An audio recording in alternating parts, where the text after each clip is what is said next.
ये कहानी है गरीब संध्या की, जो अपने पिता लखन के साथ रहती है। लखन एक मिल में छोटी नौकरी करता है और थोड़े से पैसों में दोनों बाप बेटी अपना गुजर बसर करते हैं। एक रोज, अरे क्या हुआ संध्या बिटिया, मिला कहीं काम? नहीं पापा, कहीं भी काम नहीं मिला मुझे। रोज संघर्ष करते करते मैं थक गई हूँ। सुबह सुबह मैं बड़ी उम्मीद के साथ निकलती हूँ कि शायद आज कुछ अच्छा होगा। आज तो डिजाइन कंपनीज मेरे डिजाइन पसंद करेंगे और मेरी कला को पसंद करके मुझे एक मौका देंगे। लेकिन नहीं पापा, हर रोज मैं दिन के अंत में हार जाती हूँ। सब्र रख बिटिया, सब्र का फल हमेशा मीठा होता है और कुछ अच्छा होने के लिए बहुत सी बाधाएं आती है।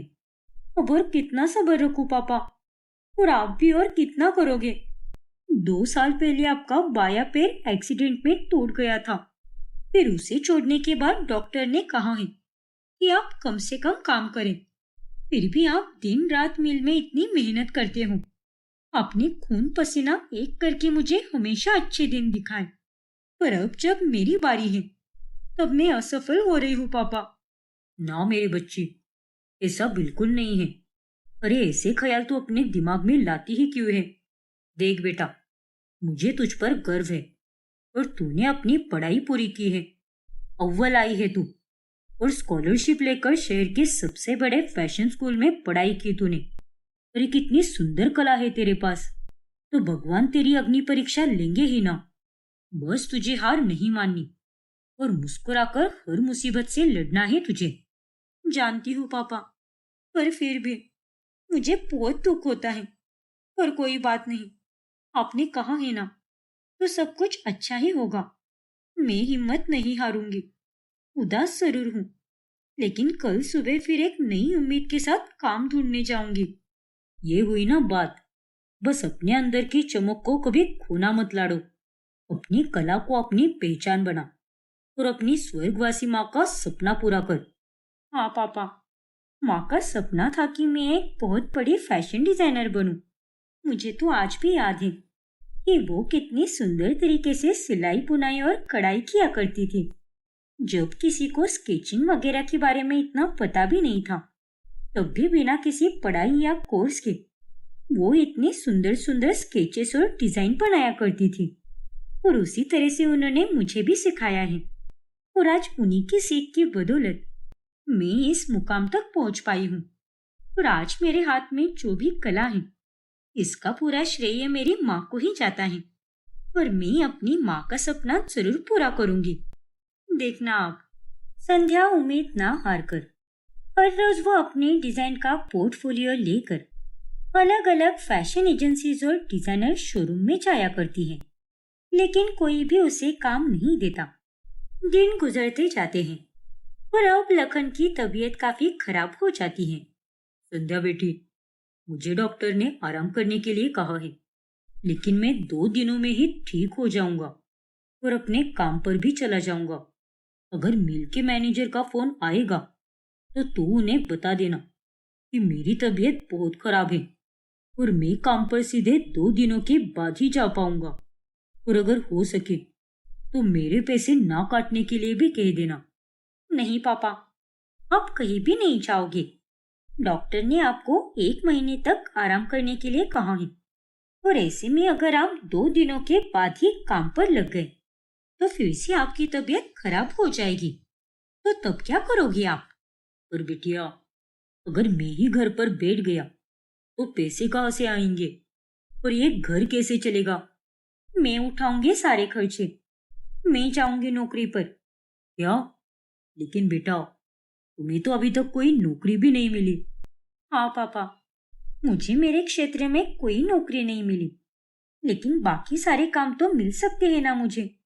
हमारे घर के पास में एक होटल खुला है और वहाँ खाना बनाने के लिए एक महिला की जरूरत है।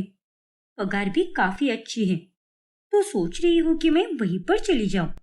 लेकिन बेटा, ऊपर से आपको पता है 2 टाइम का खाना वहीं पर मिलेगा, तो मैं हम दोनों के लिए वहीं से खाना लाया करूंगी।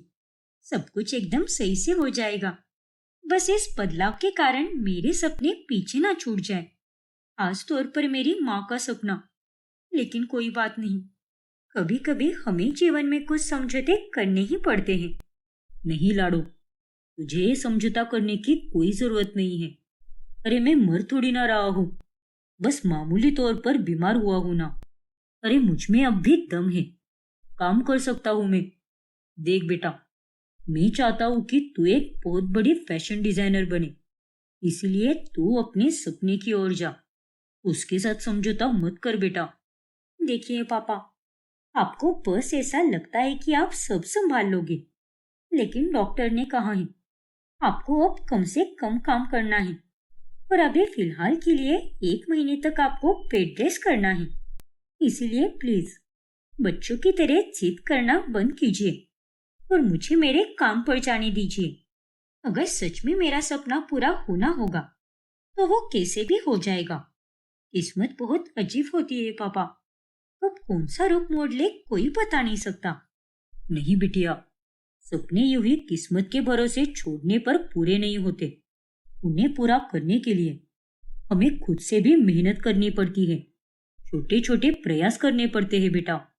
मैं आपकी बात समझ रही हूँ पापा, लेकिन सच कहूँ तो मेरे लिए इस समय आपकी सेहत से बढ़कर और कुछ भी नहीं है। आप हो तो सब कुछ है। पहले ही मैं माँ को खो चुकी हूँ पापा, वो भी जब मैं 12 साल की थी।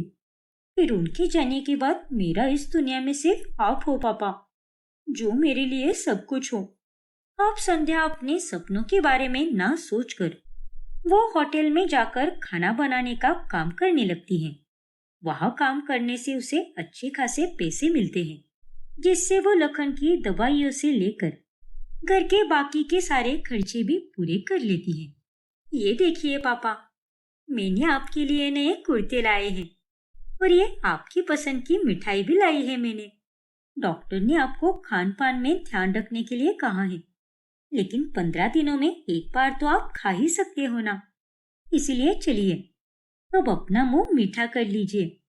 खाने पीने में आज तक आपने बहुत परहेज कर लिया। धन्यवाद बिटिया, तुझे इस तरह से खुश देखकर मुझे बहुत अच्छा लग रहा है। लेकिन सच बता बेटा, तू सच में अंदर से खुश है या सिर्फ खुश होने का दिखावा कर रही है ताकि मैं तुझे डांट न सकूं? सच कहूं पापा, तो मेरी खुशी आपकी ही खुशी में है। हाँ, थोड़ा मलाल है मेरे मन में कि मैं अपने सपने पूरे नहीं कर पा रही हूँ, लेकिन कोई नहीं। वैसे मैंने अपना एक नया यूट्यूब चैनल भी खोला है पापा, संध्या डिजाइन नाम है उसका, जहाँ पर मैं अपने स्केचेस और अपने डिजाइन्स डालती हूँ। और साथ ही मैंने जो जो बनाया है ना, वो सब कुछ लोगों के साथ शेयर करूंगी। मैंने तो अपना पहला वीडियो पोस्ट भी कर दिया है, जिसमें मैंने माँ की डिजाइन से प्रेरित होकर एक सुंदर सा लहंगा बनाया है। पर मेरा पहला ही वीडियो इतने सारे लोगों ने देख लिया है और उन्हें भी मेरा वीडियो बहुत पसंद आया पापा। कमेंट में बस मेरी तारीफों पे तारीफें हो रही है। क्या बात है बिटिया, इस खुश खबर को सुनकर तो मुझे और ज्यादा खुशी हो रही है। ऊपर वाला तुझे हमेशा यूं ही खुश रखे और तेरे चेहरे की मुस्कान कभी ना मिटे। शुक्रिया पापा। तो अब संध्या यूं ही काम में वक्त मिलने पर अपने यूट्यूब चैनल पर तरह तरह के डिजाइन पोस्ट किया करती हैं और वो लगभग 2 से 3 महीनों में ही वायरल हो जाती हैं। क्या कहा? तेरी वीडियो को रातों रात 5 लाख लोगों ने देख लिया? क्या बात है बेटा। हाँ पापा, आज तो मैं बहुत खुश हूँ।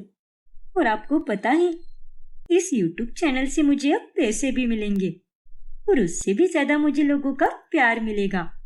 लंदन में एक फेमस डिजाइनर कंपनी होती है जो इंडियन और वेस्टर्न दोनों कपड़े बनाती है।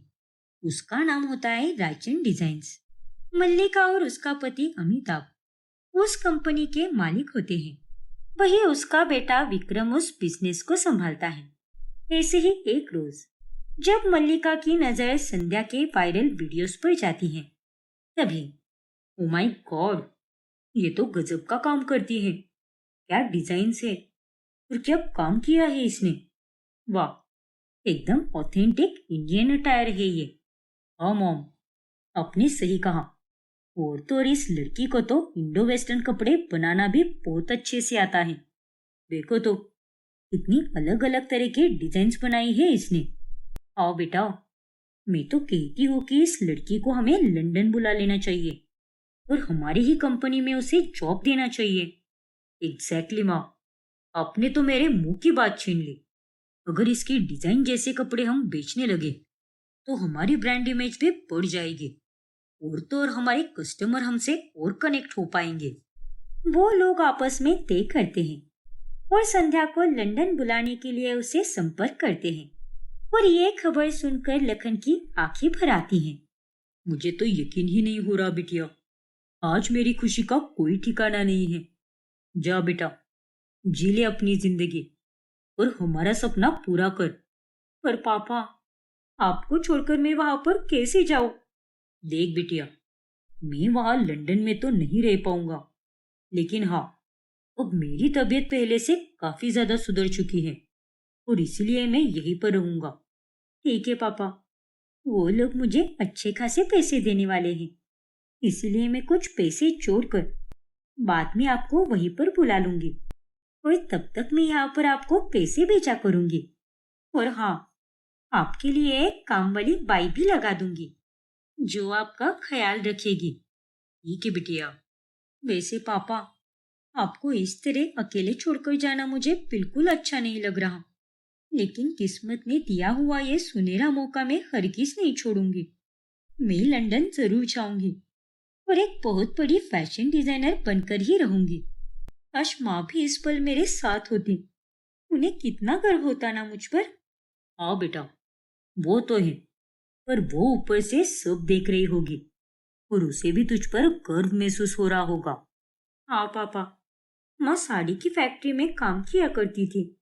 काश उस फैक्ट्री में आग लगती ही नहीं और माँ उस आग में नहीं जलती। उस वक्त तो फैक्ट्री में कोई भी नहीं था सिवाय मेरी माँ के। हर रोज की तरह माँ सबसे जल्दी गई थी फैक्ट्री में और उसके बाद जो कुछ भी हुआ उसने तो हम दोनों की जिंदगी बर्बाद करके रख दी। लेकिन कोई बात नहीं, वो भले ही इस दुनिया को छोड़कर जा चुकी है, लेकिन वो हमसे जुदा नहीं हुई है। वो आज भी हमारे साथ है। और इस तरह संध्या का वीजा प्रोसीजर होने के बाद वो हवाई जहाज में बैठकर लंदन के लिए निकल पड़ती हैं और वहां पहुंचकर वो रायचंद डिजाइन की आलीशान कंपनी में काम करने लगती हैं। बाप रे, ये ऑफिस है या कोई महल है? कितना बड़ा और कितना आलीशान है ये। यहाँ पर तो इंडियन एम्प्लॉयज भी हैं। कमाल है, मुझे तो विश्वास ही नहीं हो पा रहा कि मैं यहाँ तक पहुंच गई हूँ। अगर विश्वास नहीं हो रहा तो विश्वास कर लो, क्योंकि ये हकीकत है संध्या। और रायचंद डिजाइन्स में तुम्हारा स्वागत है। मैं हूँ मल्लिका रायचंद का बेटा, विक्रम रायचंद। अच्छा, hello sir and thank you so much. मैं आशा करती हूँ कि मैं आपकी उम्मीदों पर खरी उतरूं। नो डाउट संध्या, तुम्हारी माइंड ब्लोइंग डिजाइन देखने के बाद मैं तो तुम्हारी कला का एकदम दीवाना हो चुका हूँ। वाकई में क्या बेहतरीन कपड़े बनाती हो तुम। और बस ऐसे ही कपड़े बना बना कर तुम हमारी कंपनी को आगे लेकर जाओ। ये कंपनी तो पहले से ही इतने बड़े मुकाम पर है, पर हाँ, मैं कोशिश जरूर करूंगी कि मेरी कला से मैं हर किसी का दिल जरूर जीतूं, क्योंकि कपड़े पहनना केवल दिखावा नहीं होता, वो तो एक खुशी से भरा एहसास होता है। और मैं चाहती हूँ कि जो भी मेरे कपड़े पहने वो उस एहसास को पूरी तरह जी पाए। क्या कमाल का थॉट है, बिल्कुल तुम्हारे काम की तरह। कहीं तुम और तुम्हारी ये बातें मुझे तुम्हारा दीवाना ना कर दे। कुछ भी। तभी वहां पर मल्लिका आती है। अरे विक्रम बेटा, क्या बातें चल रही है यहाँ पर? जाओ, फाइनेंस मीटिंग में फाइनेंस टीम तुम्हारा इंतजार कर रही है। पापा भी वहीं पर बैठे हैं। ठीक है मॉम, अभी जाता हूँ मैं। वैसे संध्या, तुम्हें यहाँ पर कोई दिक्कत तो नहीं ना? कंपनी अच्छी लगी कि नहीं? अच्छी? ये तो बहुत अच्छी है मैम। मैंने तो कभी अपने सपने में भी नहीं सोचा था कि मैं इस मुकाम तक पहुंच जाऊंगी। Thank you so much ma'am, मेरी डिजाइन्स को देखकर मुझे एक मौका देने के लिए और यहाँ लंदन बुलाने के लिए। सारा खर्चा आपने ही उठाया और ऊपर से मुझे शुरुआत में ही इतने पैसे दे रही हो आप। आजकल तो इतना भरोसा कोई भी नहीं करता, और उसके लिए आपको जितना थैंक यू कहो उतना कम है मैम। ओ कम ऑन संध्या, अब बस भी करो। तुम यहाँ तक आना डिजर्व करती हो, और इसीलिए तुम यहाँ पर हो। फिर एक रोज ऐसे ही ऑफिस में जब संध्या एक कमरे के पास से गुजर रही होती है, तभी अमिताभ, तुम इस कमरे को बंद करना कैसे भूल सकते हो? अरे ये हमारी कंपनी का सबसे रहस्यमय कमरा है। माफ कर दो मलिका, अगली बार से ध्यान रखूंगा। अगर तुमने अगली बार से ध्यान नहीं रखा तो मुझसे बुरा और कोई नहीं होगा। याद है ना तुम्हें? इस कमरे में बहुत बड़ा राज छुपा हुआ है जो किसी के सामने नहीं आना चाहिए। हाँ हाँ, याद है मुझे।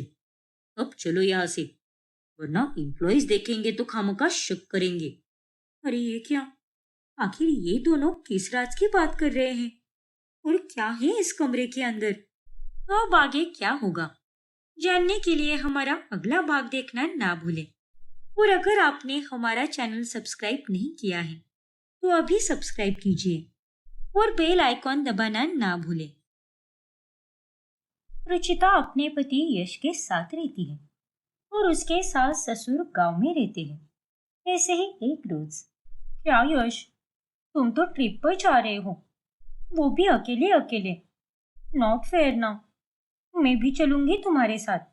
जा रही हूँ मैं पैकिंग करने। अरे मेरी पगलेट बीवी, जरा पूरी बात तो सुन लो और फिर ड्रामा करना। क्या मतलब? मेरे कहने का ये मतलब है कि मैं कहीं घूमने फिरने या तफरीबाजी करने में नहीं जा रहा। अरे मैं तो एक बिजनेस ट्रिप पर जा रहा हूँ, वो भी पूरे 2 महीनों के लिए। वैसे 1.5 महीना भी लग सकता है, पर बॉस ने कहा है कि 2 महीने तो पकड़ कर ही चलो। बाप रे, अरे तुम क्या पगला वगला गए हो क्या? 2 महीने कौन सी कंपनी की बिजनेस ट्रिप रहती है? लगता है तुम मुझे उल्लू बना रहे हो। जरूर तुम्हारा किसी लड़की के साथ चक्कर चल रहा होगा और इसीलिए उससे मिलने के लिए तुम 2 महीने जा रहे हो।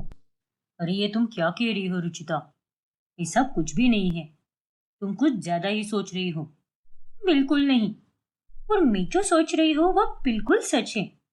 हम सब बुद्धू हैं, जो हमें लगता है कि ये सब बस फिल्मों की कहानियों में ही होता है, लेकिन असलियत में भी आदमी लोग बीवी के होते हुए भी दूसरी जगह जाकर मुंह मारते ही रहते हैं।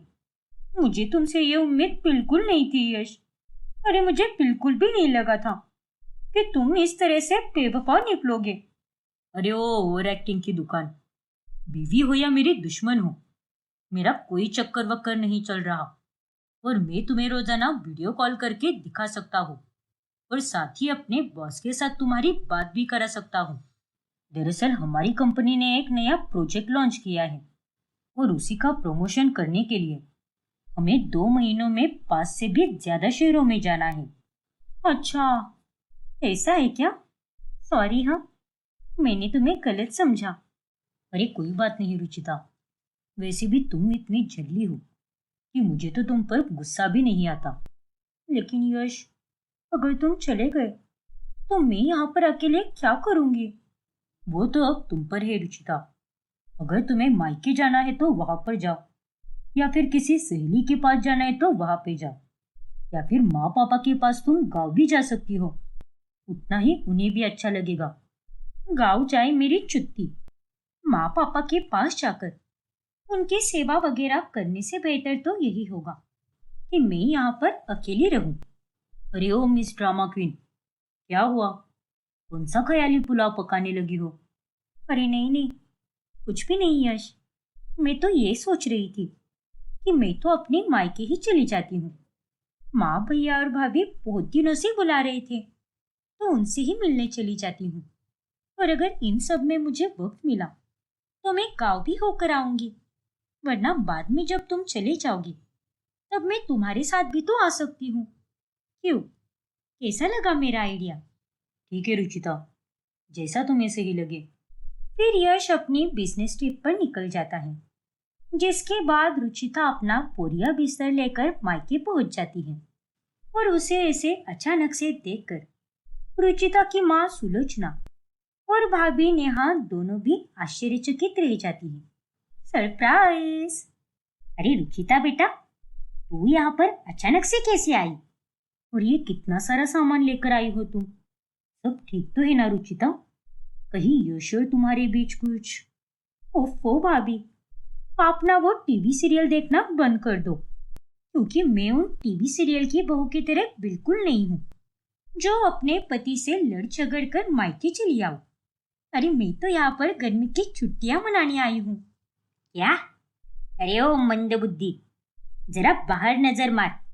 हर तरफ बारिश हो रही है और तू कह रही है कि गर्मी की छुट्टियां मनाने आई है। हाँ माँ, क्योंकि हर कोई तो बस गर्मी की छुट्टियों का ही तो जिक्र करता है। कभी आपने सुना है क्या कि कोई बारिश की छुट्टियों में चला जाए? नहीं ना। और इसीलिए मैं यहाँ पर गर्मियों की छुट्टियों की आड़ में आई हूँ। है ना अमेजिंग? चलो कोई बात नहीं, ये तो तुम्हारा ही घर है, तो तुम जब चाहो तब आ सकती हो। हाँ भाभी, मैं जानती हूँ। वैसे यश तो बिजनेस ट्रिप पर गया है, इसीलिए मैं यहाँ पर चली आई। घर पर अकेली बैठती तो मैं तो वहाँ पर पागल ही हो जाती, इसीलिए मुझे यहीं पर आना सही लगा। चलो अच्छा ही किया, जो घर पर अकेले बैठने से अच्छा तो यहाँ पर चली आई। अब चल, जल्दी से जाकर फ्रेश हो जा। और नेहा, तू जाकर बढ़िया सा नाश्ता बना। हाँ भाभी, मैं तो कहती हूँ कि आप ना मस्त गर्मा गर्म तड़कती भड़कती हुई चाय बनाओ और साथ में तरह तरह के पकौड़े भी बनाओ। उसे खाकर तो बहुत मजा आएगा। क्या कहती हो माँ? अब मैं इतने दिनों बाद आई हूँ तो मेरी फरमाइश तो पूरी होनी ही चाहिए ना। अरे ओ बूढ़ी अम्मा, याददाश्त कमजोर हो गई है क्या तेरी? अभी 1 महीने पहले ही तो तू आई थी यहाँ पर, वो भी पूरे 10 दिनों के लिए। हाँ माँ, मैं जानती हूँ, लेकिन इतने लंबे समय के लिए तो मैं कितने दिनों बाद आई हूँ माँ, और इसीलिए मैं कह रही हूँ। अच्छा ठीक है रुचिता, मैं बना दूंगी। आर्यन भी आता ही होगा तो वो भी खा लेगा, और उसे पनीर के पकौड़े बहुत पसंद है। फिर नेहा सबके लिए पकौड़े बनाती है और सब बारिश का मजा लेते हुए नाश्ता करते हैं। मायके आकर रुचिता कोई काम नहीं करती और दिन रात वो तो बस आराम ही करने लगती है। अरे माँ जी, दोपहर के 12 बजने वाले हैं और अभी तक रुचिता अपने कमरे में सो रही है। सारा नाश्ता भी ठंडा हो गया है। अरे कोई बात नहीं बहू, अब इतने दिनों बाद जो आई है इसीलिए सो रही होगी। चल कोई बात नहीं, मैं ही जाकर उठाती हूँ उसे। फिर सुलोचना रुचिता के कमरे में जाकर उसे उठाने लगती है। क्या हुआ माँ? क्यों बचपन की तरह उठा रही हो मुझे? अब मुझे थोड़ी ना आर्यन की तरह स्कूल में जाना है और ना ही भैया की तरह ऑफिस जाना है। सोने दो ना माँ। अरे ओ निकम्मी, 4 दिन से तू रोज 12 बजे ही उठ रही है, लेकिन अब रोज रोज ऐसे नहीं चल सकता। बहुत गधे और घोड़े बेच दिए तूने नींद में। अब चल जल्दी उठ, सुबह से दोपहर हो गई है। अरे यार माँ, क्या अभी? पहले तो तू मुझे ये यार वगैरह बोलना बंद कर दे, वरना मैं तेरे मुंह पर मोमबत्ती का चटका दे दूंगी, गधेड़ी कही की। चल उठ अब, वरना बचपन की तरह पानी लाकर तेरे मुंह पर फेंकूंगी और तभी जाकर तू ठीक से उठ पाएगी। अरे ठीक है ना माँ, उठ तो रही हूँ मैं, बस 2 मिनट और। नहीं नहीं, कोई 2 मिनट नहीं मिलने वाले तुझे, जल्दी से उठ जा। रुचिता को अब ना चाहकर भी उठना ही पड़ता है। पता नहीं कैसी किस्मत पाई है मैंने। सोचा था यहाँ पर जब मैं आऊंगी तो मैं रोज आराम से उठ सकती हूँ, सारे कामों से मुझे मुक्ति मिलेगी, आराम मिलेगा। पर यहाँ तो कुछ और ही चल रहा है। आर्यन और भैया के कारण मुझे भी इस घर का रूटीन फॉलो करना पड़ रहा है और मुझे भी इनकी वजह से जल्दी उठना पड़ेगा। फिर ऐसे ही एक रोज रुचिता नेहा के साथ घूमने जाती है और वो दोनों खूब एंजॉय करती हैं। चलो ना भाभी, उस गोलगप्पे वाले के पास जाते हैं। आपको पता है वो दुनिया के नंबर 1 गोलगप्पे बनाता है। अरे नहीं रुचिता, जरा मौसम तो देखो, आसमान में काले बादल छा गए हैं, तो किसी भी पल जोरों की बारिश हो सकती है, इसीलिए हमें पहले घर जाना चाहिए। आर्यन भी ट्यूशन क्लास से आता ही होगा और माची का भी अभी घर आने का वक्त हो गया है। ओफो भाभी, चिल करो ना आप। इसकी टेंशन उसकी टेंशन। अरे कितनी टेंशन लेती हो आप? आप एक इंसान हो, ना कि कोई रोबोट। माँ ने मुझे फोन पर ही कहा था कि वो सत्संग से रात 8 बजे तक आ जाएगी, और भैया ने तो आपको पहले ही कहा है कि वो आज रात 9 बजे तक आ जाएंगे, क्योंकि आज उन्हें उनके दोस्त की बर्थडे पार्टी में जाना है। हाँ रुचिता, लेकिन आर्यन का क्या? अगर मेरा आर्यन ट्यूशन से घर लौटेगा और जब घर पर कोई नहीं होगा तो वो बेचारा कहाँ पर जाएगा? ना बाबा ना, पहले घर चलते हैं। अरे एक मिनट भाभी, आर्यन को तो आज मैं ही ट्यूशन छोड़ने गई थी और उसके ट्यूशन टीचर ने ही कहा है कि वो आज बच्चों को देर तक रुकाने वाली है, क्योंकि वो आज बच्चों के साथ पढ़ाई के बाद फन एक्टिविटीज करने वाली है। इसलिए आज आर्यन घर पर देर से आएगा। अरे हाँ, ये बात तो मैं भूल ही गई थी। खैर, अब तो आपकी टेंशन कम हुई ना? क्या भाभी, अब मैं थोड़ी ना बार बार आती हूँ, अभी तो आई हूँ ना। तो अब हम दोनों ननन भाभी मिलकर जमकर एंजॉय करेंगे। अब चलिए, वरना गोलगप्पे की लाइन बढ़ती ही जाएगी और हमें और इंतजार करना पड़ेगा। हाँ रुचिता, जल्दी चलो, मेरे मुंह में तो पानी आ रहा है। फिर अगले दिन जब आर्यन की छुट्टी होती है, तभी रुचिता उसके साथ घर के आंगन में क्रिकेट खेलती है और इसी चक्कर में बैटिंग करते समय बॉल सीधा पड़ोसन की खिड़की पर जा लगता है और उसकी खिड़की टूट जाती है। हे भगवान, अब किसने फोड़ी मेरी खिड़की? आर्यन, तो सुधरेगा नहीं ना? मैंने तुझे 1000 बार कहा है कि यहाँ पर ये सब मत खेला कर, जाकर ग्राउंड में खेला कर ना, लेकिन नहीं, तू मेरी बात मानने से रहा। सॉरी काकी जी। अरे क्या सॉरी, हर बार गलती करता है तू और फिर सॉरी कहता रहता है। इधर है तेरी वो दादी सुलोचना। अरे ओ सुलोचना, बाहर आओ तो जरा। अरे कमला काकी, माफ कर दीजिए ना, और ये सब मेरे कारण हुआ है। क्या? हाँ काकी, मैं ही बैटिंग कर रही थी और वो बॉल आपके खिड़की पर लग गई। मैं आपके नुकसान की भरपाई कर दूंगी, लेकिन माफ कीजिए काकी, अगली बार से ऐसा कभी नहीं होगा। अरे ये तो कैसी बातें कर रही है पगली? तू तो यहाँ पर कितने समय बाद आई है, इसलिए तुझसे गलती हुई है तो कोई बात नहीं, क्योंकि तू तो मेरी अपनी बेटी समान ही है। बचपन में सारा सारा दिन मेरे आंगन में ही पड़ी रहती थी, इसलिए अब तुम दोनों फिक्र मत करो और आराम से खेलो, लेकिन बस मेरी खिड़कियों को मत तोड़ना। ठीक है काकी, जैसा आप कहो, और थैंक यू सो मच। हाँ हाँ ठीक है, अब ये थैंक यू बोलने की क्या जरूरत है, अगली कही की। और हाँ काकी, मैं बाद में आऊंगी आपके घर, आपके हाथ का स्वादिष्ट खाना खाने। ठीक है बेटा, कभी भी आ जाना, ये घर भी तो तेरा ही है ना। वाओ बुआ, ये तो मैजिक हो गया। मतलब?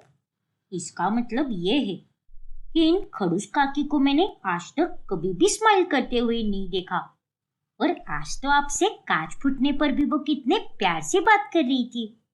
वरना अगर ये सब मुझसे होता तो आज तो वो मेरे बैंड ही बजा देती।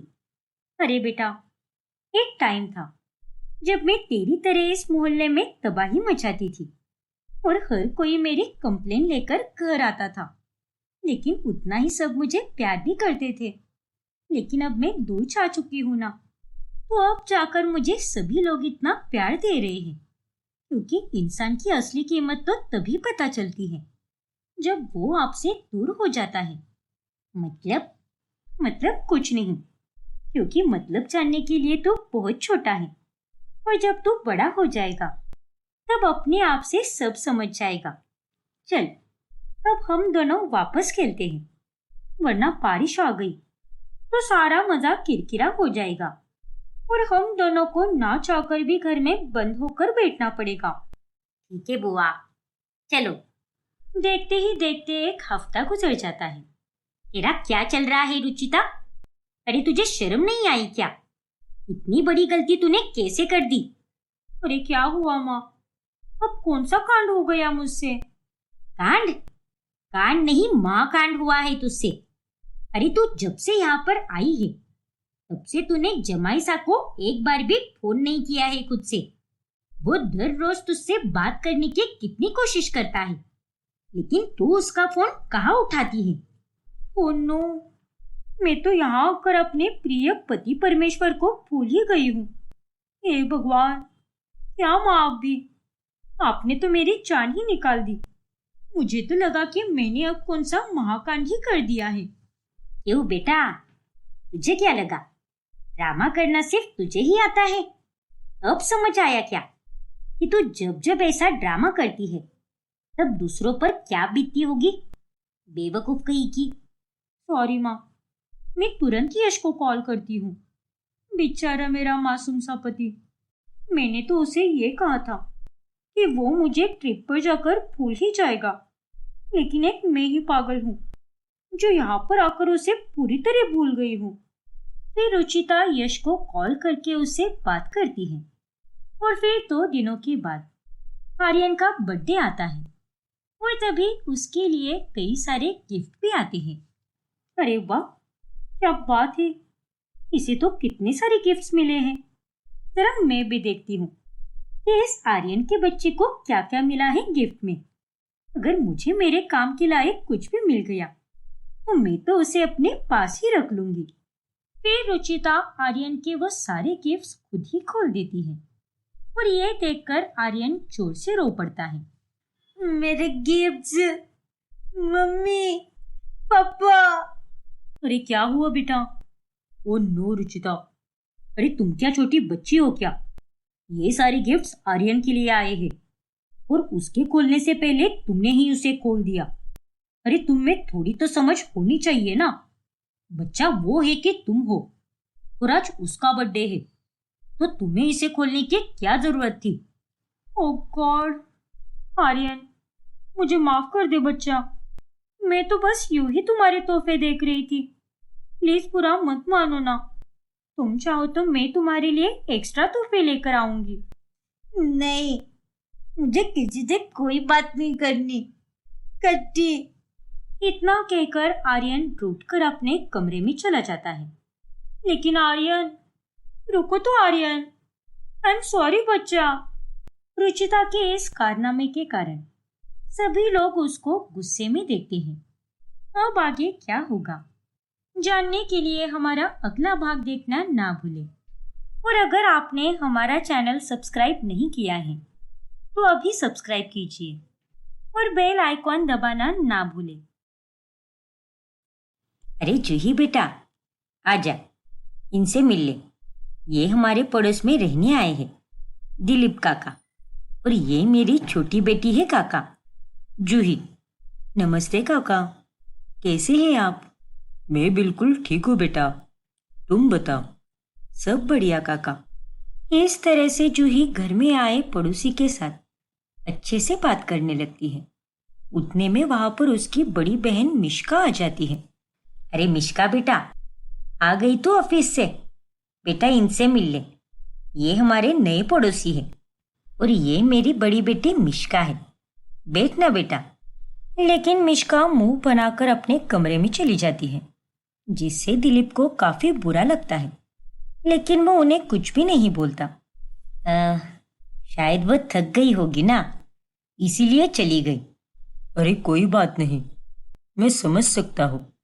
फिर दिलीप काका के जाने के बाद, मिश्का, तूने दिलीप काका से बात क्यों नहीं की?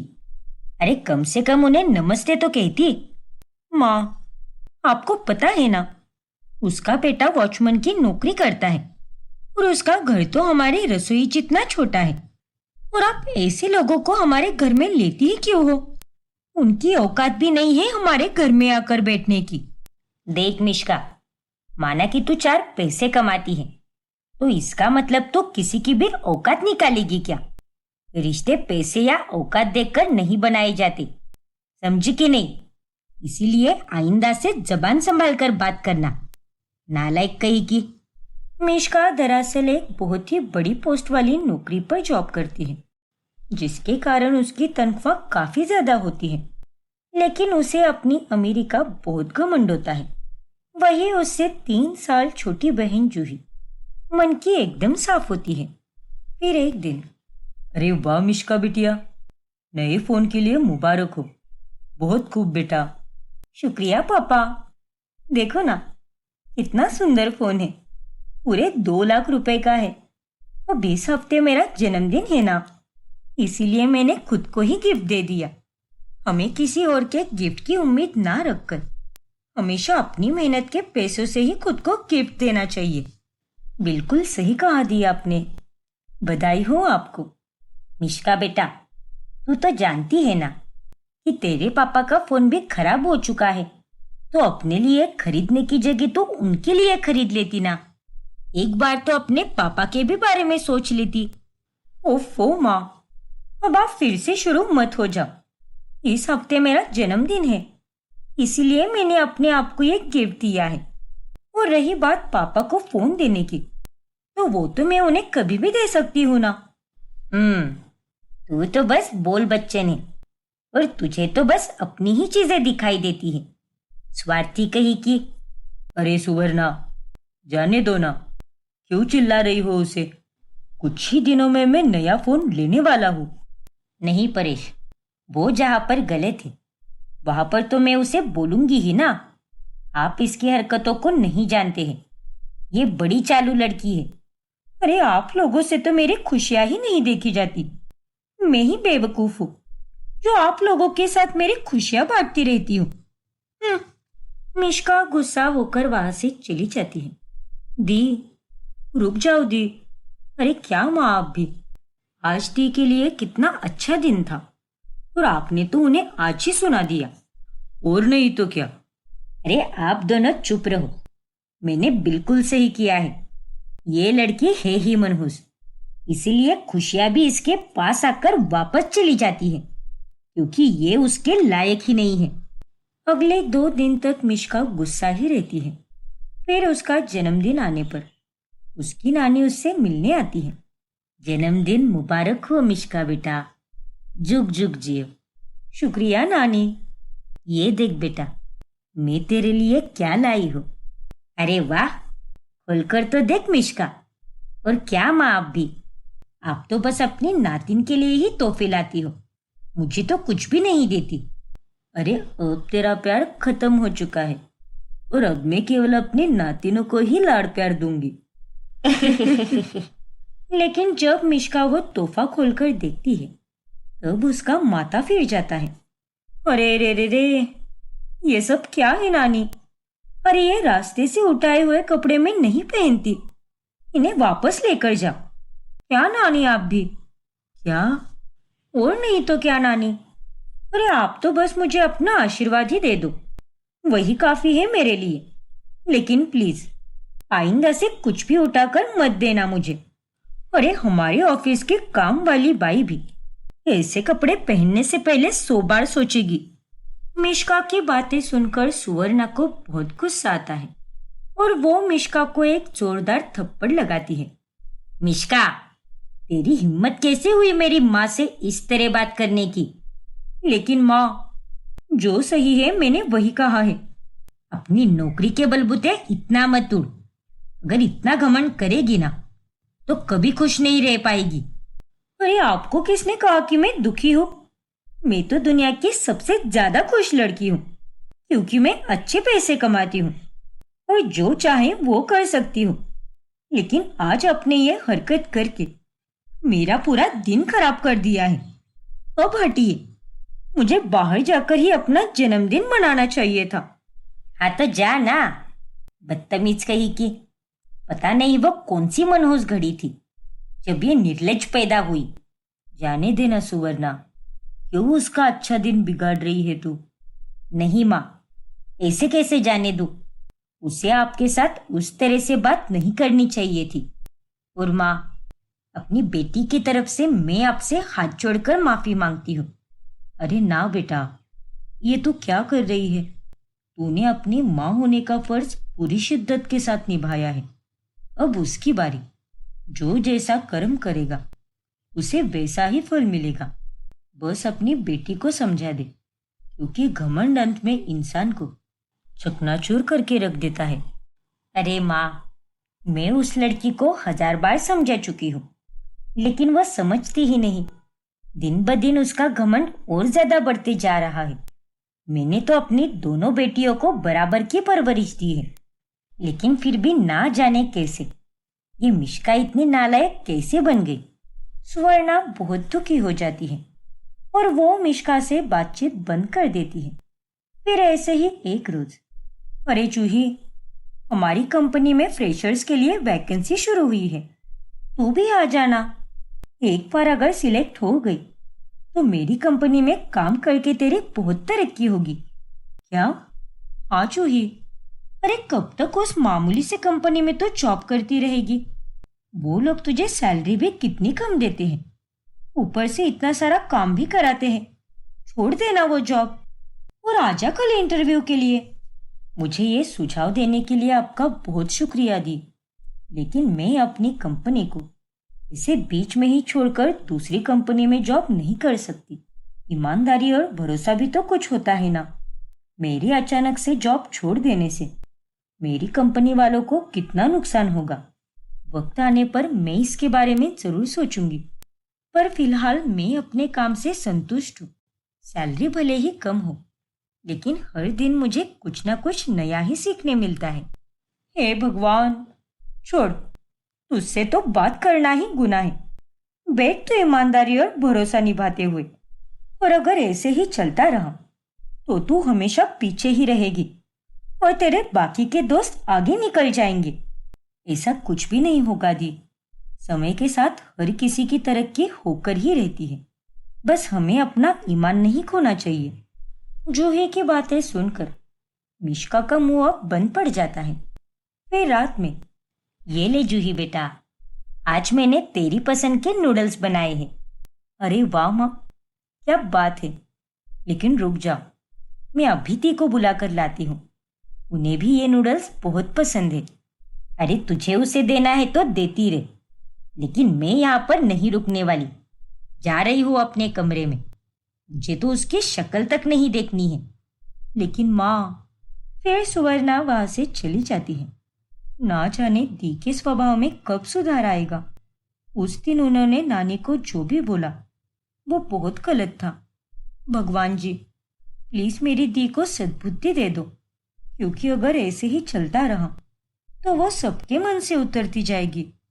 ऐसे ही एक दिन दोनों बहनें मंदिर जाती हैं। तभी मंदिर के बाहर एक भिखारी खड़ा होता है। दीदी, भगवान के नाम पर कुछ दे दो दीदी, बहुत दिनों से भूखा हूँ। जी भैया, ये लीजिए। धन्यवाद दीदी, भगवान आपका खूब भला करे। अरे दी, आप नहीं दोगे क्या इन्हें कुछ? अरे तूने मुझे क्या पागल समझ के रखा है क्या? मुझे तो इन जैसे भिखारियों से बहुत घिन आती है। और तू तो बेवकूफी है जो तूने इन्हें पैसे दे दिए। ओफो दी, ऐसे नहीं कहते हैं। और थोड़े पैसे देने से कुछ फर्क नहीं पड़ता। हमें सबकी मदद करनी चाहिए और ढेर सारा पुण्य कमाना चाहिए। अरे जो इंसान खुद की मदद नहीं कर सकता, उसकी मदद तुम क्या करोगी? ये थोड़ी ना कोई अपाहिज है। हाथ पाव इसके अभी भी सही सलामत है, तो इसे कोई काम धंधा कर लेना चाहिए ना। छोड़ो, तुम्हें तो वैसे भी कुछ समझ ही नहीं आएगा। और अब चलो यहाँ से। ऐसे ही दिन गुजरते जाते हैं और मिश्का का प्रमोशन हो जाता है। जिस खुशी में वो घर पर सबके लिए मिठाई लेकर आती है। मेरा प्रमोशन हो गया है। अरे वाह दी, कॉन्ग्रेचुलेशंस। ये लो पापा, मुंह मीठा करो। और माँ, अब तो गुस्सा थूक दो। और ये लो, मुंह मीठा करो अपना। बधाई हो बेटा। और ये ले जूही, तू भी खा ले। ये मिठाइयाँ मैंने शहर की सबसे महंगी मिठाई की दुकान से लाई है। बहुत खूब दी, ऐसे ही तरक्की करती रहो। अब प्रमोशन होने के बाद में मिश्का का घमंड पहले से और भी ज्यादा बढ़ जाता है और अब उसे लेने के लिए हर सुबह ऑफिस की ही कार आती है। और वो हर जगह एकदम रुबाब में आती जाती है। ये ऊपर वाला भी ना बड़ा अजीब है। ये अच्छी बात है कि इसे ये तरक्की दे रहा है, लेकिन उसकी जगह अगर थोड़ी बहुत अकल भी दे दे तो बहुत अच्छा होता। गली की सारी औरतें मुझसे कहती रहती है कि आपकी बेटी तो हमें देखकर मुस्कुराती तक नहीं है। पता नहीं खुद को कौन से देश की प्रधानमंत्री समझती है। अरे माँ, आप क्यों इतनी चिंता करते हो? समय के साथ साथ दी के स्वभाव में भी बदलाव आ जाएगा। देखना आप, अब ये तो भगवान ही जाने। फिर एक रात काफी देर होने के कारण मिष्का चुपके से घर के पीछे के दरवाजे से अंदर आती है, लेकिन तभी परेश और सुवर्णा वहीं पर बैठे होते हैं। अरे आप दोनों अभी तक जाग रहे हो? और नहीं तो क्या। और ये सब क्या है मिष्का? रात के 2 बज रहे हैं और तू अब आ रही है? कब से तेरी राह देख रहे हैं हम। तेरा फोन भी बंद पड़ा है। अरे तू जानती भी है क्या इतने डर गए थे हम? निर्लज कही की। हाँ बेटा, इतनी देर तक तुम कहाँ पर थी? वो पापा, आज ऑफिस के बाद सबने अचानक से पार्टी करने का प्लान बना लिया और पार्टी में मजे करते करते कब वक्त बीत गया मुझे पता ही नहीं चला।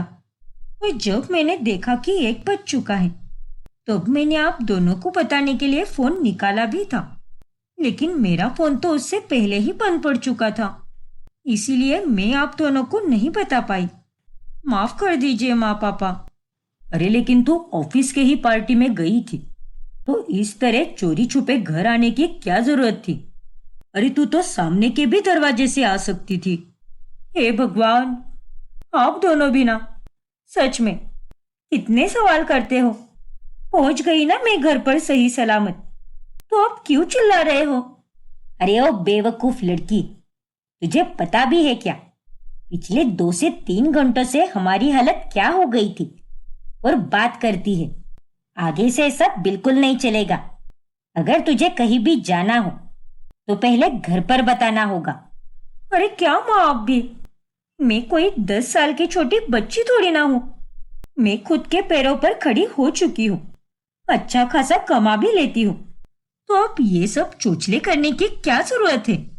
अरे पैसे कमाने लगी है इसका मतलब ये नहीं है कि तू जो मन में आए वो करेगी।